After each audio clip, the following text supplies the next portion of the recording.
Online video games are supposed to be a source of fun and relaxation, right? Students could use them to take a break from school stress, and workers could unwind after a long day on the job. But these days, a lot of the newest online games aren't doing the trick. Instead of helping us chill out, they're actually making things worse by getting us hooked and stressing us out even more. I gotta say, Identity V isn't immune to this trend either. Lots of us hop into the game hoping for some stress relief, but end up with more headaches instead. But you know what? Over time, I figured out how to keep the stress at bay and actually have a blast playing. So I thought I'd share some tips on how to enjoy games like Identity V without all the stress.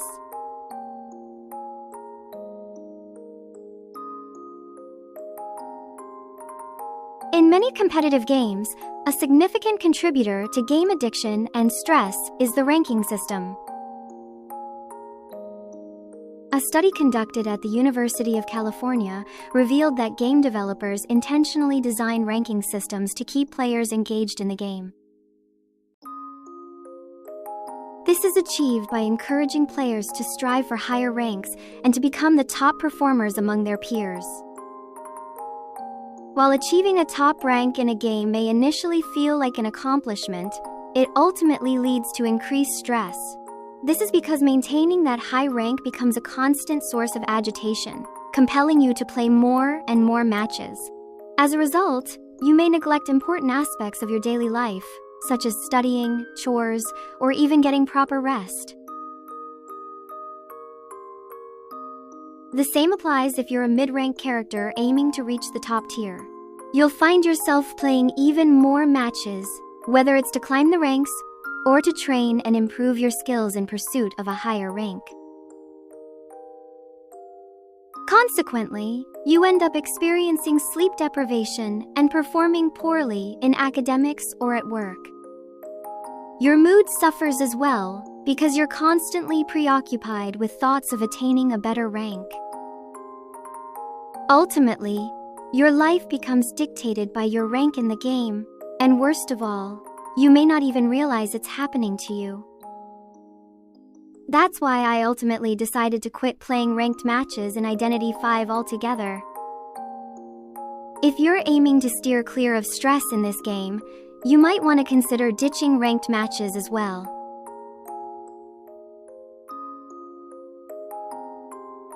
When you engage in a competitive match, winning often brings a sense of euphoria, while losing feels terrible. This cycle repeats over time, driving you to continuously seek out victories and avoid losses at all costs. This often leads to a cycle where you chase after more wins, especially after experiencing a loss in the previous match.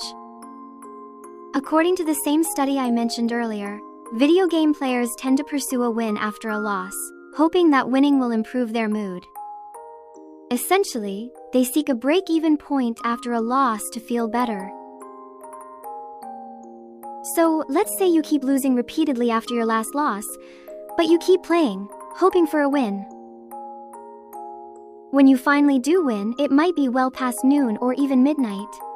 Sure, you might feel like you can sleep or work better now that your mood has improved, but essentially, it's your mind fixating on the matches that's controlling your mood.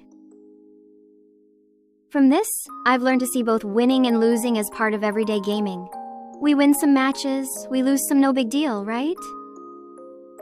We're not obligated to win every time we play, especially in a game like Identity V or any competitive multiplayer game for that matter.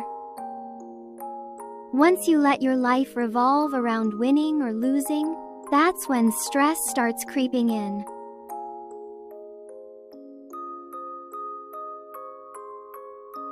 We should appreciate the fact that Identity V now has a feature to instantly close the post-match chat.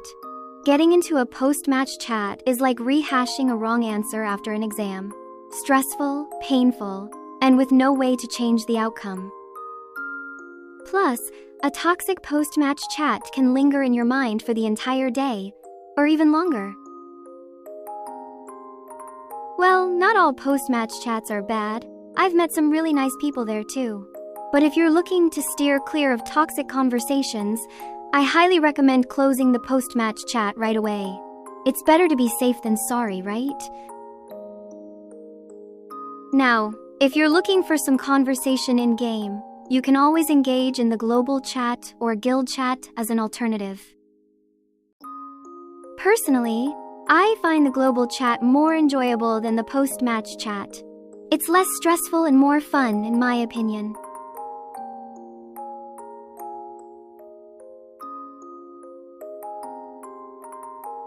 One effective way to lower stress in this game is by playing with friends, especially if you're still hooked on ranked matches. Instead of teaming up with random players, try joining forces with friends who already know you well. This way, losing a match won't get you as stressed out. However, it's preferable to opt for a quick match or any other mode over ranked matches. This allows you to enjoy some laughs together without feeling pressured to win the match. This suggestion applies mostly to playing as a survivor, as playing alone is often the case when you're a hunter, except in certain modes.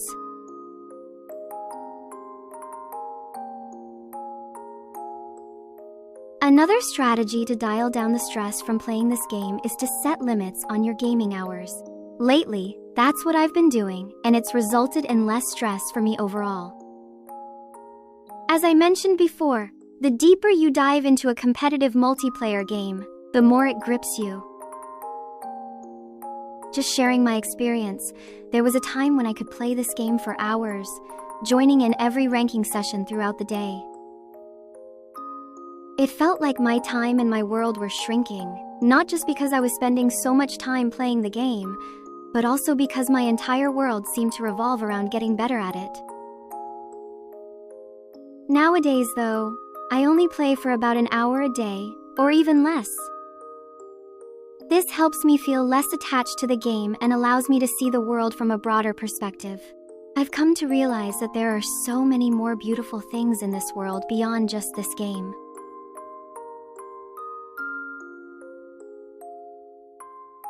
Stress from playing Identity V can also stem from having a bad ping.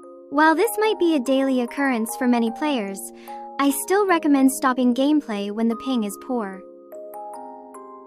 Because no matter how skilled you are at the game, if your internet connection is bad, you're likely to end up losing, and that can lead to even more stress rather than relieving it. Those are the steps I've taken to cut down on stress while still having fun with this game. What about you? Do you have any additional tips for playing without all the stress? Feel free to share your thoughts in the comments below. Thanks for tuning in, as always.